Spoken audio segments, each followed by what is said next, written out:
We're brought here today by the love that Sarah and Davis have for each other. I can't believe I get to marry him. We're perfectly compatible in every way. Yeah, she just gets me, man. Someone to talk to all night long. Someone to talk to all night long. Early morning jogs. Sleeping in late. We'll spend the holidays with my parents. We'll spend the holidays with my parents. We'll have one well-behaved daughter. I'll have 4 or 5 little dudes running around. He'll help me pay off my debt. I should probably tell her about all my debt. Is that important? We'll share a bank account. Obviously, we're gonna share a Facebook account.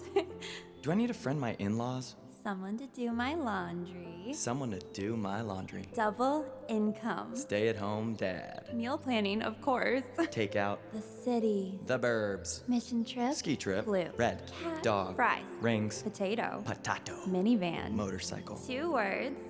Finished basement. 2 words. Man cave. He's so smart. Do you think that birds wish that they had hands? We're going to be so happy. We'll be so happy. I'm gonna crush it at being a husband.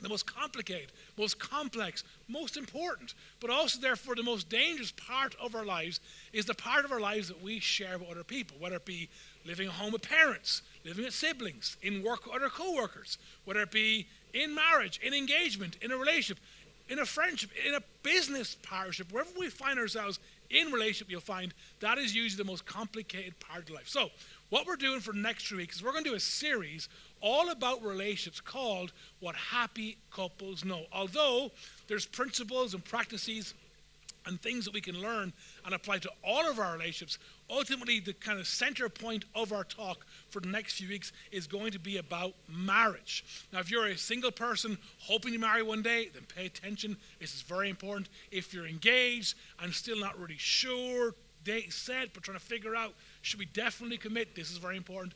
If you're married, there's still hope. Don't worry. This is very important. If you've been married a long time, there's even more hope. Don't give up just yet. And if you've been married, in other words, you're separate, divorced, there is still hope. Wherever you find yourself today in the spectrum of life, I want you to know you're very welcome, and there's hope and help, as we're going to see in the person of Jesus. Now, when we talk about relationships, I want to just kind of address something straight up, because, and again, it is a stereotype, so please forgive me, but there's some truth to it. When women come to church and hear that the pastor's going to talk about relationships, they think, thank God, finally, someone's going to talk some sense into him. Like, I'm glad you came today. You're listening to what he's going to say. He's talking to you. And of course, all the guys are going, oh man, really? I mean, the one Sunday I came, and the whole thing's about relationships. And the truth is, as much as a stereotype as it is, there is oftentimes this dynamic at play. But what I want you to know is this, that men, we, generally speaking, view the health of our relationship like women view the maintenance of a car.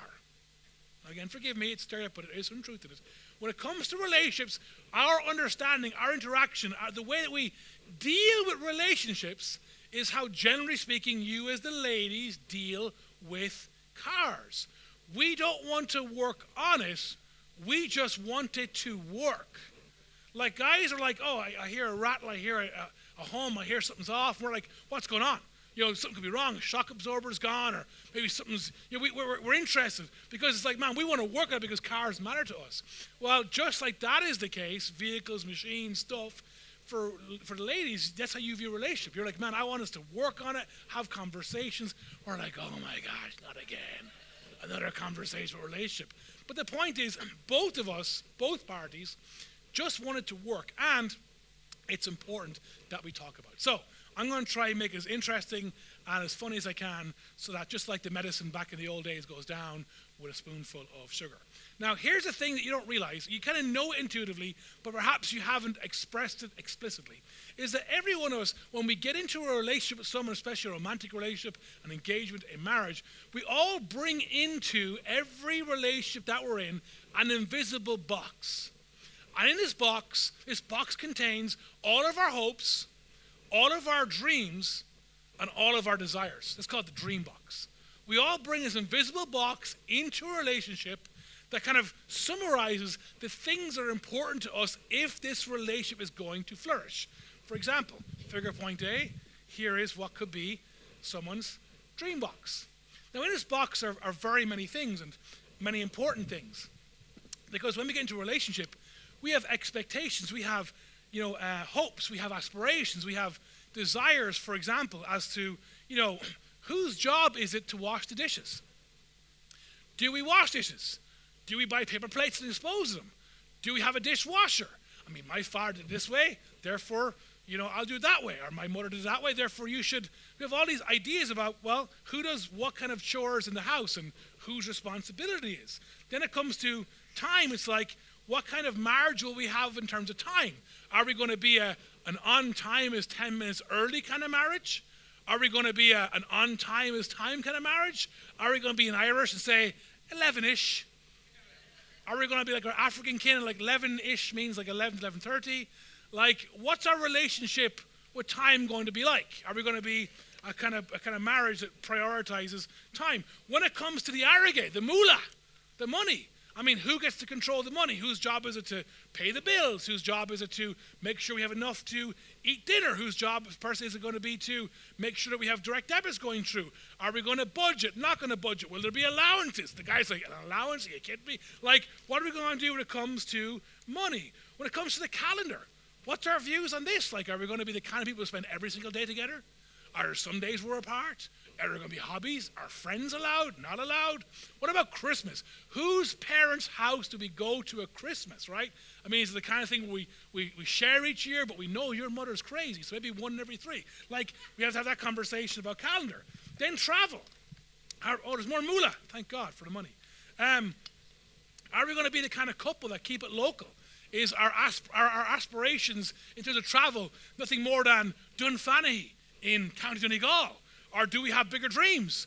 Is it the kind of thing where every year you're thinking, well, I wasn't born here, so I think my hope, my dream, my desire, my plan, of course, honey, is that every year we're going to travel back to Nigeria, the Philippines, Brazil, to see my family, right?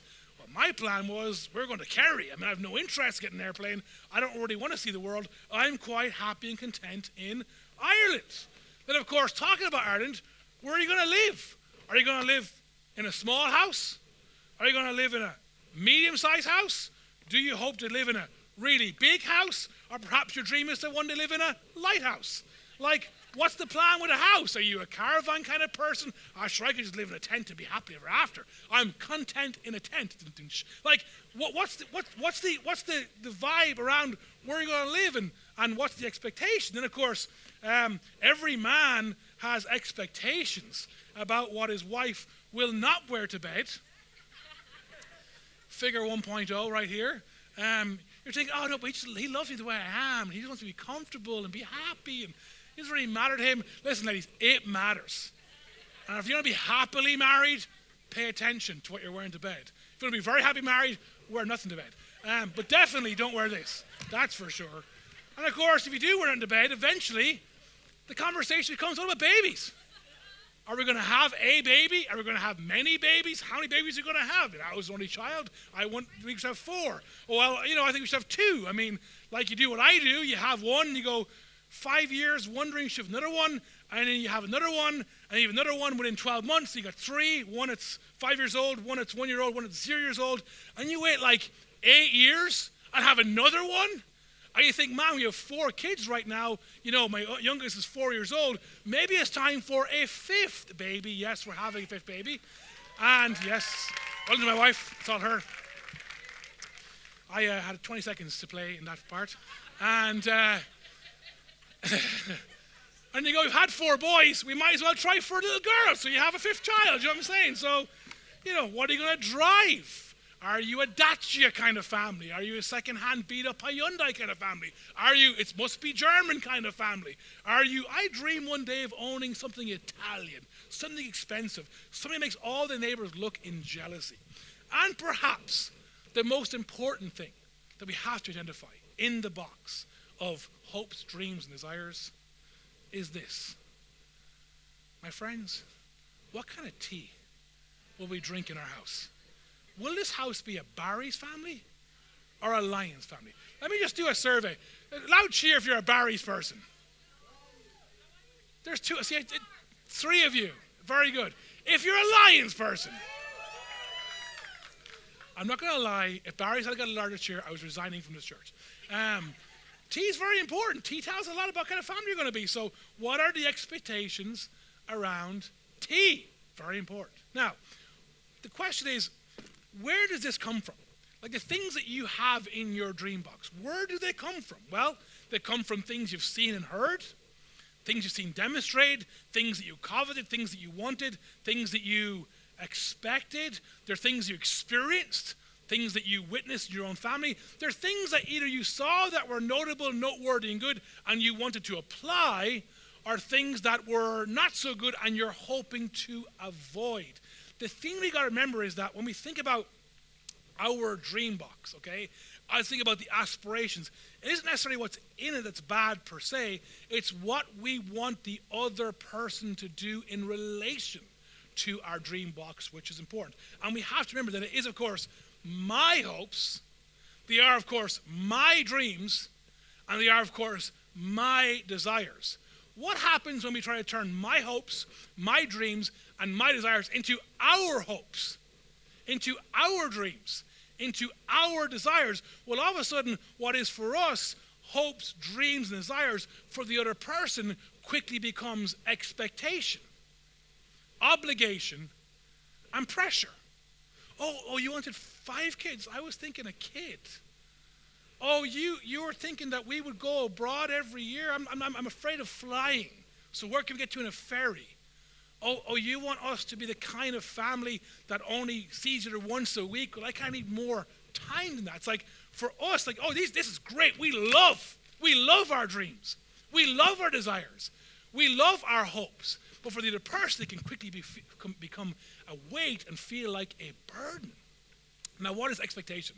Expectation of itself isn't wrong, but it's only wrong when it's applied in the wrong way. Expectation, by definition, is the strong belief that something will happen or will be the case in the future. Don't worry, Mom, I'll clean him up. I know he's rough right now, but I see the potential for the man that he could become one day. Ha, ha, ha, ha. Good luck with that one, ladies. Or, I haven't really won her over yet, but eventually I'll convince her. Eventually, she'll change her mind. It's like this. We have this preferred vision of the future that's driven by what we want, but for the other person, it isn't what they want. And ultimately, attempting to apply or avoid, any second now, there you go, something from the past transforms our hopes, dreams, and desires into expectation, obligation, and pressure. And what happens is we kind of go into the relationship as two individuals, not you and me, I and I, you're and I, I'm and I, and we're two I's, and we're trying to kind of compete and trying to figure out who gets precedence in what areas, with what priorities, with what desires. And we got to be careful, because when eyes collide, when we build a relationship where two individuals in the relationship are vying for and fighting for and negotiating for what is theirs, bad things happen. In fact, there's 5 options. When we find ourselves colliding, this is what I want to get to today. We think about what happy couples know, because what happy couples know is so important. Here's what unhappy couples do. The first option that we have when we find ourselves colliding in terms of hopes, dreams, desires is, well, simply put, we leave. We say, you know what, screw this. This is too much work, too much pressure. I'm taking my box of toys and I'm leaving. And we leave. And we find ourselves a few weeks later in a bar, in a hotel, in a club, and we see someone, hey, how you doing? And we get together and go, hey, so how are you? Hey, this is me. Will you take this? And ultimately, we fail to realize that wherever we go, we take ourselves with us. The issue isn't always the other person. Trying to find a person whose sole purpose in life is to fulfill all of your expectations, you feel they're obliged to do, that they're going to live their lives under pressure to please you and fulfill you and satisfy you, is not very healthy. The second option that we have is we win. Now, normally, I mean, like 90% of the times, whenever there's a couple, especially a married couple, one personality tends to be the more dominant personality, and the other personality assumes the more passive personality. Psychologists call it the hedgehog and rhino effect. And basically what it means is, like, even if, let's say the husband outside is a dominant personality, in the marriage, he becomes the passive one. This is important so that people don't kill each other. Sometimes you're like me and my wife are both rhinos. There's not a lot of passivity in our marriage. Sparks fly, but it's very romantic. It's very passionate. But usually, that's not the case. Usually, one person's more dominant and one person's more passive. So one person dominates and takes over, and the other person gives ground in order to save the marriage. Now, what happens? What are options when it comes to, I want to be the person that wins? Well, let me give you the ingredients for a miserable relationship. If you're here and you want to absolutely detonate, nuclear, end, destroy your relationship, your marriage, your family, your friend, if you want to destroy it, then let me show you how. The 4 things you must do to absolutely destroy the person you love. Number 1, you build it on a dynamic where you're always trying to convince them. I don't mean like convincing as in like, you know what, you should try the pie, maybe you like it. Like, that's not what I'm talking about. I'm talking about the negative, egotistical, self-centered kind of convincing that basically tries to get the other person to believe that at the end of the day, their box isn't the right box. Like, come on, babe, you know your parents were crazy. You know, the things into that box were not real or healthy. Like, we both know that my box is the best box. So you just give up your box so we together can build a happily ever after box, i.e. my box. And so we convince people. The second thing we do is we convict them. Convicting or conviction is the art of leveraging guilt over people. Come on, babe, you know I'm the one with the bachelor's degree. I'm the smart one in the relationship. You don't know what you're talking about. I mean, look at your parents' marriage. What would you know? I mean, look at my family's pedigree. Look at my background. Look at my experience. Like, don't be so stupid. It's funny how conviction also degrades a person's integrity and their dignity. So there's a conviction mentality. Then, of course, there's coercion, which is all about, trying to basically, convince or manipulate the other person into some kind of conformity. So coercion is like, at the end of the day, let's be honest, like, your box really doesn't matter. All that matters is that my box is the box. Don't we both agree? People who converse really well usually ask rhetorical questions like, don't we both agree? No, we don't both agree. But you feel like you have to. And then lastly, the worst one, of course, is control.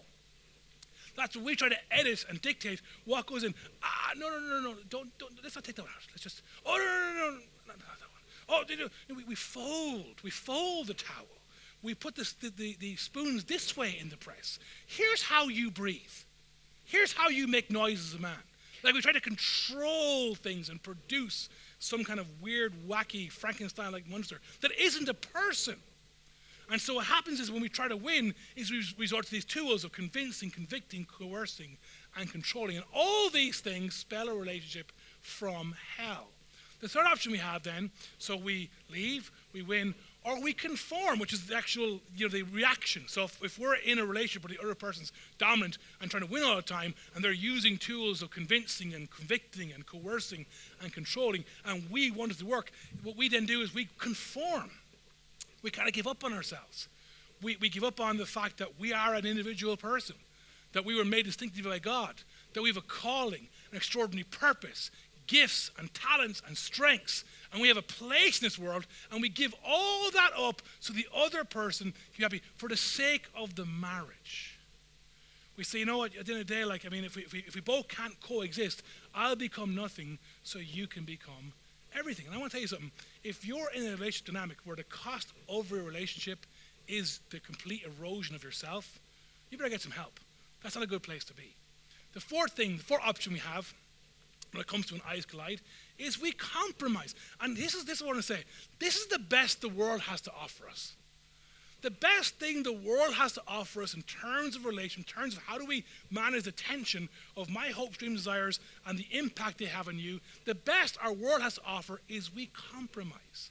Now, in of itself, if you think about a marriage that's built in compromise, it's not the worst thing in the world. I mean, it's better than not having a marriage. It's better than the other options, the leaving, the winning, and the conforming. but still it isn't good enough. Why? Because the flaw of a compromise marriage is the idea, at the end of the day, our marriage is like a contract. We both enter into a contract together, and it's very transactional. If you do for me, I'll do for you. Here's my needs, here's your needs, here's my expectations, let's get them all out on the table, and let's come to an agreement. No, honey, we said next year we're doing Christmas with my parents. Yes, I know, my dad is dying. Yeah, well, too bad. We made an agreement. It's in the contract. Don't change terms. And so everything becomes about this idea. It looks so good on the outside. It seems like so mature and logical. But the problem with contractual-based relationships is what erodes over time is trust. Because the base of your relationship is a contract, an agreement, a commitment to compromise, to tit for tat. Well, you have one, I have one, you have two, I take. Like, over time, what happens is that drives a wedge in the hearts of both parties and destroys intimacy. Now, of course, if you marry someone, I marry people, I'm a minister, and so they'll sign a contract. It's actually more like a covenant, a much more powerful form of contract. And really, if you think about it, it isn't a contract to pay 30% of the bills or watch the kids once a week. It's a contract to basically serve each other. But nonetheless, the point is, it's part of it, but it's not what punctuates. What punctuates a healthy, happy, satisfying relationship is intimacy. And intimacy cannot exist where there is no trust. And trust cannot exist when the other party is constantly keeping tabs on the contract.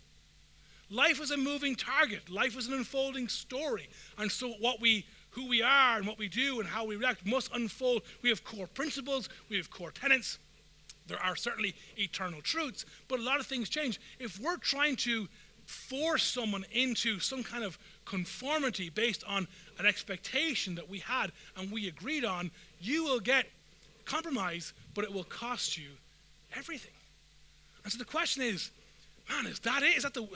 Are those the four options? Is that the best the world has to offer? Well, according to my research, yes.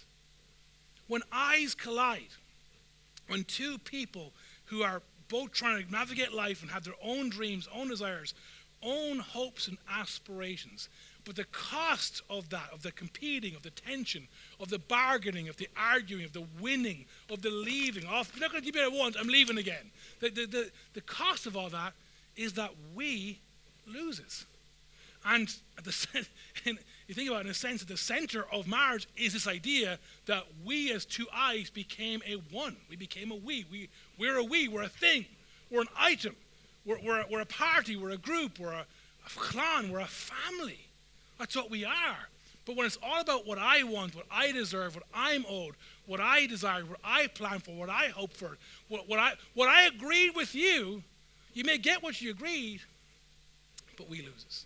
Now, has some good news, has some bad news. The good news is there's a fifth option. Number 5, we. The bad news is you have to come back next week, because I'm not going to tell you today. There's a fifth option that happy couples know. What happy couples know is a fifth option. We're going to spend the next 2 weeks, next week and the week after, unpacking that in detail and hopefully giving you practical handles that will give you another option in terms of building satisfying, healthy, mutually beneficial, blessed relationships. But what I can do today is this. I can give you the foundation and set up the idea that next week will be so transformative. Of course, we find it in God's Word. As a church, we turn to God's Word. Why? Because, even though our cultural moment right now is so complex and so characterized by turmoil, upheaval, wars, and fuel crises, and government not listening to the people, and all these things, the bottom line is God's Word never changes. Long after this crisis is over, God's Word will still be. Long before this crisis was, God's Word was. We can trust God's Word because the only eternal truth that we have. And in the book of Ephesians, chapter 5, verse 1 and 2, the Apostle Paul wrote a letter to a church like ours in a city called Ephesus, which existed in modern-day Turkey. And he's writing to them in this section about relationships. Now, he does mention at the end of chapter 5 marriage specifically, but the principles he starts with aren't necessarily just for marriage. They're for all human relationships. And what Paul addresses this idea, what do we do when we come to the end of ourselves? What do we do when we find ourselves in friendship, in partnership, in business, in work, in school, at home with our parents, at home with our kids, with our spouse? What do we do when we come to the end of ourselves? And the truth is, when our love runs out, there is a greater love available to us. This week I was at a wedding, and I got to pray over the couple getting married, and my prayer was, Lord, when their love for each other runs out, may your love begin. When they no longer have the capacity to love one another in that moment, rather than leaving and breaking and separating, may they find in you a central pillar, a support, a foundation, a resource, a help, a hub that would enable them to love each other beyond their love for each other. The Apostle Paul says in chapter 5, verse 1, he says, follow God's example, therefore. And of course, if you want to know what therefore is therefore, read chapter 4. And you'll know what therefore is therefore.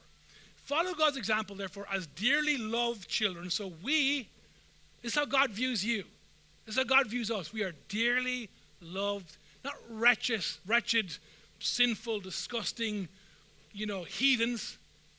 Dearly loved. This is how your father, maybe your father on earth never showed you love and affection. Listen to the words of your heavenly Father. You are dearly loved child. Follow God's example as dear children and walk in the way of love. This is where we're going to spend our time next week. What does it look like to walk in the way of love? And it isn't just love as defined by the world, or love as defined by Cher or the Bee Gees or Celine Dion, for heaven's sake. It's love defined by Jesus. Walk in the way of love. What kind of love? The love that was just as it was demonstrated, perfected, made real, made evident, proved by Christ. Follow God's example because you are his children and walk in the way of love just as Christ loved us and gave himself up for us as a fragrant offering and sacrifice to God. See, the Apostle Paul is saying there's a fifth option here. And it's got to do with love. And it's got to do with servanthood. And it's got to do with posture. It's got to do with humility. It's got to do with generosity. And it cuts in the face of everything that our culture teaches. Why? Because so much of what our culture teaches about relationship is, like I said, transactional. It's all about debt and debtor. Debt and debtor. Debt and debtor. So much of our relationships today are all about take care of yourself. Prioritize yourself. Protect yourself. Which sounds great and sounds so noble. And maybe sometimes it's even true. But the problem is that kind of ideology creates a dynamic where the relationship is built on not that I love you, or I commit myself to you, or I take responsibility for you, but actually, you owe me. You owe me. You owe me. What does you owe me look like in marriage? What does you owe me look like at home? What does you owe me look like in your relationship with your mother or father? I'll tell you what it looks like. Here's what it looks like. It looks like that's what you're supposed to do. You know, the other night I went to collect my two sons. They came back from youth. It was late. It was like midnight. Got the bus. And I showed up and they got in the car. Silence. I was like, right, lads. You know, teenage sons, they don't talk anymore. They regress in intelligence. Everything becomes noises. Right, lads. Like, yeah, right there. Yeah. It was a cold. Freezing. Oh, yeah. Did you walk? I had to walk. Yeah. Okay. Are you grateful for this heated car you're sitting in? The seat warmer. Because our car is a seat warmer. I mean, it's so bougie. My car didn't have windows. It was a seat warmer. You know what I'm saying? Like, you know, I turned it on for you. And I heat it up for you. And I drove all the way here to get you. You don't deserve this. When I was your age, if I couldn't cycle to a place, I didn't go there. Because no one was bringing me anywhere. You with me? Like, what happens when, in a relationship where people actually love each other, this thought creeps in, but you're my father. That's what you're supposed to do. Well, if you're a father, you clip them on the ear and remind them that nothing's guaranteed in life. In fact, the very fact that you're breathing is thanks to me. I could have killed you any moment. But choose not to daily. You've no idea how thankful you should be. You see, it's funny because what happens is this lie creeps into our minds. We have our dreams, our hopes, our desires, and we put them in this box, and we give them to the other person. And we say, this is your job. You're my wife, right? You're my husband, right? You're my mother, right? You're my father, right? Like, this is what you're supposed to do. And the problem is, if we're not careful, is this dynamic can be one of the most destructive things in our relationships. Let me ask you a question, for example. The question is this: how much gratitude do you express to people who pay you what they owe you? Let me do a little survey. How many of you got paid this week or this month? Don't put your hand up, just nod or be like a 7-year-old boy. Right? Okay, great. How many of you phoned your employer and said, hey boss, listen, thank you so much for paying me. Like, even though I earned every last cent of it, and technically speaking, I'm underpaid for the quality work that I do, nonetheless, thank you for paying me. Anybody? Didn't think so. Well, one person, yeah, well, fair play to you. Your boss is a very lucky person. You don't do that. Why? Because they owe you. It's not a gift. It wasn't a gesture. Your boss isn't being kind to you because he or she pays you what you've earned. They owe you because in lieu of your service, they have to recompensate you because you're an employee. We don't thank people for doing their job. I mean, unless, of course, you're Irish. Because we in Ireland, we have an illness. We tell people thank you all the time. People hurt us, thank you. Like, it's so bizarre. I mean, it's like, you know, in fact, the Irish language, the way we say thank you in Irish language is we say Gorev Mahagot. Gorev, say with me, Mahagot. Gorev Mahagot. But like, we're so obsessed with gratitude that we just can't say thank you. We have to put in the word Mila. Do you know what Mila means? It's like 1,000. Like even with welcome, Cade, Mila, it's like, thank you's not enough. We have to say, Gorev Mila Mahagot. Or if it's plural, Gorev Mila Mahagwev. Like, we have this, there's only one thing that's stronger than thank you in Ireland. Do you know what it is? Sorry. We say sorry all the time. It's like a mental illness. Honestly, the other day I was driving up the motorway, and I'm way to a wedding, and I was, hoping to get there in time, and all of a sudden there's a protest. All these fellas are protesting the fuel. And so I'm there, and trying to get around, and eventually some cars find a way through the hard shoulders, all these trucks, and there's all these, tractors and all these vans, and I'm driving, sorry. I mean, I'm sorry to disturb your protest. I'm sorry that I have a life, I have to go places, and I got in the way. So sorry. It's like, what are we doing? Like, not sorry, but anyway, that's Irish psychology. Generally speaking, when it comes to thank you, we don't thank people for what they owe us. When you go to lunch today, and you put your order in, and they bring it and you eat it, and you go to pay for it, you're not like, you know what, thank you so much for this overpriced, cheap crap that I've just eaten. Like, I've worked so hard all week to come and give you all my hard-earned pay for this crap. Thank you so much. You don't do this. So what's the answer to the question, how do we express gratitude to people? The answer is minimal. We give them minimal amount of gratitude. Why? Because we rarely show gratitude for what we've come to expect, or, in the context of wages, what we've come to earn. That may be good for your relationship with your boss, but it isn't good for marriage. Because it's this idea, this weight of expectation that's so dangerous to every romantic relationship. If we allow our relationship, our marriage, to become reduced to a contractual thing where that's what I'm owed, that's what I earned, that's you committed, that's you promised, that's your side of the agreement, then there's no space for gratitude. And one of the most dangerous things that you can have in a romantic relationship is a relationship that has no basis of gratitude. Therefore, flip ahead, one of the most powerful things that you can have in your marriage is a foundation of gratitude. Like, if you hope to be married one day, if you're engaged to be married, if you are married, or if you've been married for a very long time, myself and my wife, we've been married 21 years this year. Yeah, that's right. I was 10 years old. She's an older woman, so I'm going to say. And it's been hard, guys, I won't lie, for her. And when you're married a long time, what happens is, because you have to live and survive, is each partner develops, patterns or responsibilities. I'm not talking about like archaic kind of roles. Just certain things have to be done, and we should all be able to do all things. But certain parts of the marriage, just certain people take responsibility for. So I have this crazy thing that happens to me almost every week. It's crazy. There's like an angelic visitation in my house every week. You're like, what? Yes. Because every week I go into my bedroom and all the bed sheets are changed. They've been washed, they're clean, the bed is made, and it smells like Lenore. It's like, who knew that angels use Lenore? It's just, every day I go to my bedroom and my bed, it's made. Wow! What kind of heavenly creature would take the time to wash my bed sheets, to wash my pillow, to wash my blanket? And the answer is, my wife. Now you can say, well, that's what you're supposed to do, right? Good luck with that one, my friend. Or maybe actually it's realizing she's not supposed to do that. Why would I expect that? Like, what? Like, oh, but she had to wash them anyway. Well, she could have washed her half of the bed.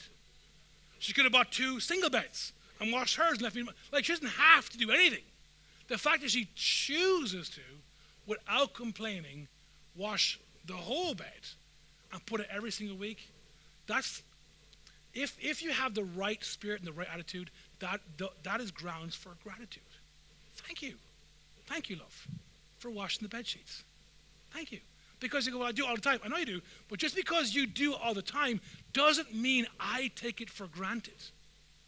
Doesn't mean that I've come to expect it. Please, I don't feel like you owe me this. I come from a household where, when I was a teenager, I had no bed. My bed, I kid you not, was a mattress on the floor. I had no bed linen. None. There was no mother washing my sheets for me when I was a young man. I'd leave home when I was 16. The fact that you would choose to do this, and even wash my pillow. I know it stinks, I'm a man. It's genetic, I didn't choose this body. The fact that you do that, wow, thank you. Besides, if not gratitude, what's the alternative?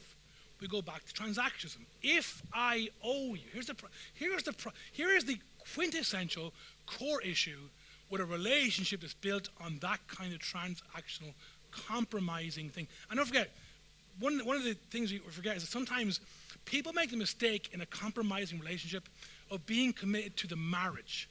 Again, it sounds good, it sounds right, it sounds noble, but you didn't marry a marriage. You're not engaged to a relationship. You married a person. I'm not bound by contract. I choose that woman. I chose that woman. I choose her today as God gives me strength. I'll choose her every single day until I die. And hopefully she'll choose me too. I'm not committed to a marriage. I mean, that's important. I'm committed to a person. She has a name. But when our relationship becomes reduced to a contract, I'm working on my marriage. Or we're working on a relationship right now. It's like, what? Like, you're two people. That's not a thing in between you. You're it, right? But when our relationship, our marriage, is reduced to transactionalism, and it's all about what we owe, and there's no gratitude, and it's what's earned and what's expected, here's what happens. A very sad dynamic happens where if I owe you, I can't love you. I can't love you. Why? Because if I do something kind for you, if I clear the calendar and say, babe, I'm off for the next 3 days, whatever you want to go for coffee, you want me to take the kids, you want me to go with you, then rather than hearing love, all the person hears is, that's what you're supposed to do. You're supposed to do that. That's what that's what my father did. That's what my father didn't do. That's what you should do in reaction. Like, oh babe, I realize that even though I'm more relaxed with time and you care, I'm going to be early to honor your value of time. Yeah, but that's not love. That's what you're supposed to do. And all of a sudden, all these things that we try to do to show love aren't received as love. They're received as duty, as obligation, as this is what you owe me. This is my expectation. This is your obligation. This is the pressure. And you can see how very quickly a marriage can be destroyed because two people are trying to love each other, but are like speaking different languages. If the foundation of a relationship is I owe you, then I can't love you. But if the foundation of a relationship is gratitude and humility and honor and generosity, and everything tells me you love me. Because you don't have to do these things. So the question becomes, as we kind of take it into landing, what should we do with our dream box? What should we do with our hopes? Do we just give up and say, you know what, I have no preference of time. We're going to show up an hour early, an hour late. Next week, I give up. Calendar, I'm not going to make any plans. No more engaged. Kids, yeah, whatever happens, happens. Let's have 20 kids for all I care. I mean, a car, let's just cycle everywhere. You said it was so good. A house, sleep in a tent for the rest of my life doesn't sound too bad. I mean, money, who needs money anyway? Money's overrated. We can, travel the world. We can travel Ireland because we aren't leaving the country because we have no money. We can live in a lighthouse. And if you can't live in a lighthouse, come to the Lighthouse Church every Sunday. And in terms of sleeping, we can even sleep in separate rooms if that's what makes you happy. And chores, yeah, you know what? Like, I have no expectation. We don't even have a kitchen. How about that? There's a good scenario. And tea, well, we'll just drink coffee. I mean, what do we do? What's the answer? How do we manage? What's the solution? What do we do with these hopes? How do we stop our genuine hopes, dreams, and desires from becoming expectations, obligations, and pressure? And the answer is very simple. The answer to the question is a question. And the question in the question is simply this: what do they owe you? The thing that keeps our hopes, dreams, and desires from becoming expectations, obligations, and pressure is this question: what does the other person owe you? What does your mother owe you? What does your father owe you? What does your wife owe you? What does your husband owe you? And if you want to be a happy couple, here's the answer: nothing. They owe you nothing. They're not obligated in any way, shape, or form to prove or pay or somehow make way or make do. It's not their responsibility to fulfill your hopes, your dreams, and your desires. Happy couples, what happy couples know, and this is so important.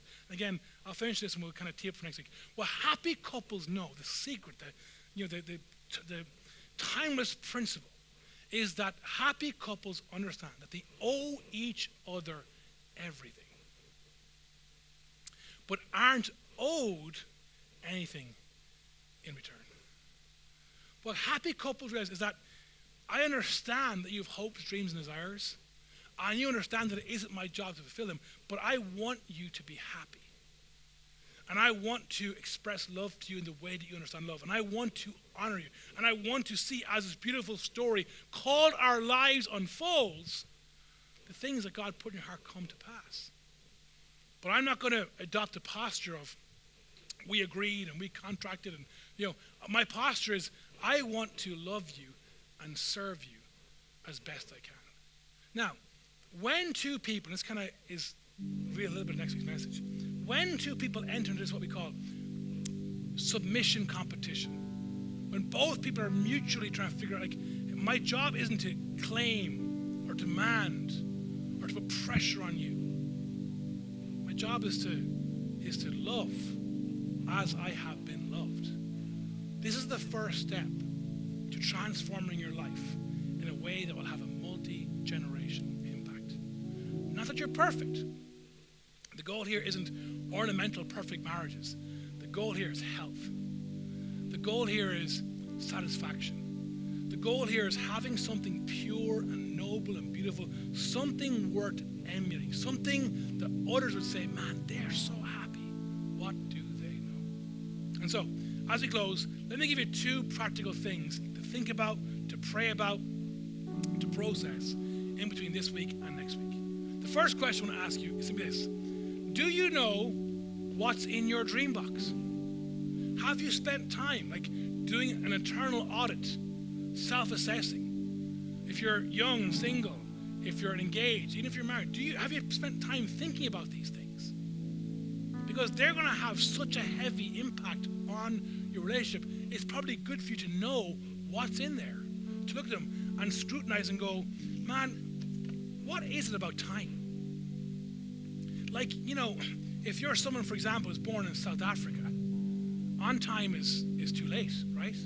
If you're born in Germany, 5 minutes is on time. If you're born in Netherlands, 45 minutes is on time. If you're born in Ireland, there's a line, that we think is, but we don't really cross the line. That's a line. Why do I value, I think it's the truth. But where did it come from? Maybe it's just a cultural thing that I brought from my country or my family or my father. And it's good and it's not a bad thing, but it isn't the gospel. It isn't timeless truth. It's just something that's important to me. It's really healthy that this isn't a conversation you have with your spouse. This isn't it you and her or you and him. This is you and you. If you want to have a conversation with your spouse and start trying to coerce or control or their dream box, then best of luck with that one. I'm saying take time this week and think about what's in your dream box. Scrutinize. It's not all bad, but what's in there and why is it there? And the second question then is, who is carrying the expectation of your dream box? In your mind, whose job, whose responsibility, who is the person or the people? Whose duty is it? Is it yours? Is it your spouse's, your kids, the country, social welfare system? Whose job is it to guarantee your hopes, your dreams, your desires? Because that is not going to just dictate next week's message, but also dictate the rest of your life. Amen?